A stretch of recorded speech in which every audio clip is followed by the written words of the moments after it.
Once upon a time, there was a little boy named Christopher Gracious. He lived in Scottsdale, Arizona with his mother. This was in 1979, 1980. Christopher wanted to grow up and be a police officer. Now, they had a friend of the family. His name was Tommy Austin. He was a U.S. Customs agent. And Tommy would play with Christopher. And Tommy would be the bad guy, and Christopher would be the good guy. And Christopher would chase Tommy around with his little battery-powered three-wheeled motorcycle and catch him and put him in jail. They thought, this is great. Yeah. Unfortunately, Christopher had leukemia. And when he had to go to the hospital, and they knew that he wasn't going to live much longer, Tommy got in touch with the Arizona Department of Public Services, which is the police officers there. And he talked to a guy named Ronnie Cox, and they decided to make Christopher an honorary Department of Public Safety person. And Christopher is the only honorary DPS officer. They got together with Lieutenant Colonel Dick Schaefer and gave Chris a Smokey Bear hat and one of his badges, and they took him on a helicopter ride over Phoenix and let him drive a police car.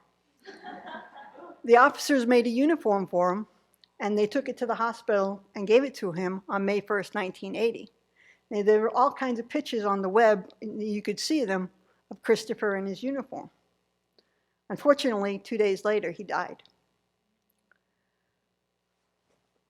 But his mother, Linda Pauling, remembered the joy that they had given him, Christopher. And so she and a couple of other people started a memorial called the Make-A-Wish Memorial, which turned into the Make-A-Wish Foundation. Now, these people obviously are well on their way to becoming bodhisattvas. Think about it. Bodhisattvas go out of their way looking for beings to help. They actively look for ways to make other sentient beings' wishes come true. The Buddhist worldview tells us that all sentient beings want happiness in its causes and want to be free of suffering in its causes.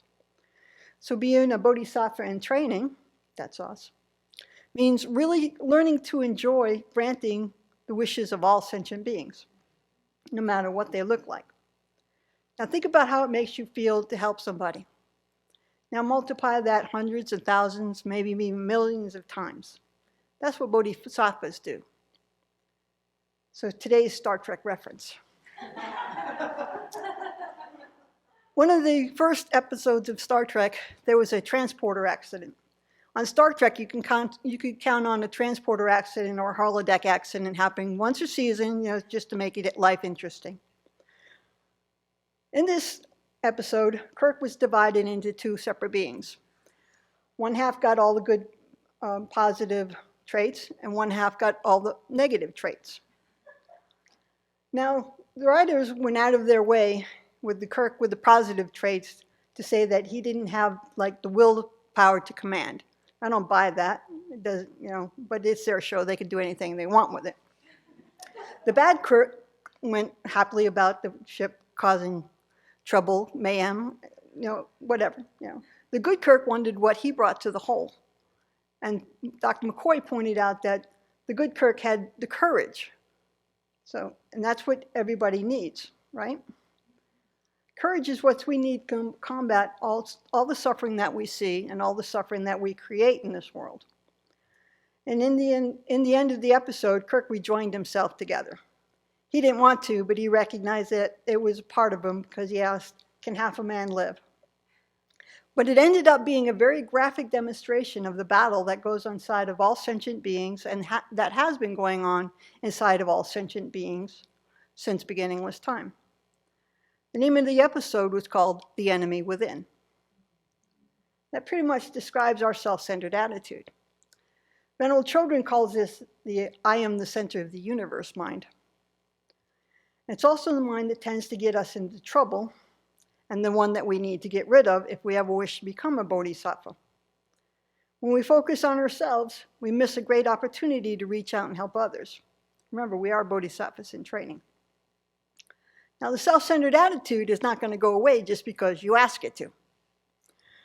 It's going to take a lot of courage and work, but mostly it's going to take joyous effort. When we look at others, we need to see them as ourselves. Buddhism teaches us that all sentient beings have been our mothers, our fathers, our child, our best friends, at all the same time. So whether we right now label these people as friends, enemies, or strangers, it doesn't matter. What does matter is that when you see someone who needs help, you reach out and help them. When you help others make a wish come true, strangers become friends. Enemies can become friends. Then every sentient being, no matter who they are, what they look like, is a friend waiting to happen, no matter whether you've met them yet or not. This is the attitude of a bodhisattva, and it's the one we need to cultivate in order to be free from samsara. Now, Linda Pollen started Make-A-Wish because she saw Chris's joy at receiving his wish of becoming a police officer. My guess is that she and the others received just as much joy at granting the wish. I mean, let's face it, who doesn't get a warm and fuzzy from helping others? Yeah. Chris wanted to be a police officer. Police officers help others. This is one of yesterday's headlines. Florida deputies rescue 1-year-old girl, mother, and grandmother from Orlando apartment fire. So, yeah. So Make-A-Wish has been in operation for about 40 years.